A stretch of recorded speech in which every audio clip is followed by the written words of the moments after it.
Hi everyone, welcome back to another video from Tech Basics. In this video, we are going to be learning how to log in to your Kwik Rewards application using a mobile device. To log into your Kwik Rewards app, first of all, make sure that you've downloaded the Kwik Rewards application on a mobile device. Once you've done so, launch it open. The first interface will look somewhat like this.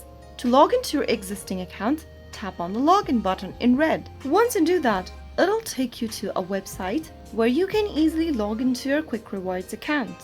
Type in your email address and then your password in the text boxes and click on the login button. If the credential is correct, you will then be able to log into your Kwik Rewards application. So that's how you can easily sign into Kwik Rewards app in just a couple of steps. If you found the video to be helpful, go ahead and give us a thumbs up. Don't forget to subscribe to the channel by hitting the subscribe button. Press on the bell icon so that you'll never miss another upcoming upload from us. I will be back again in the next video.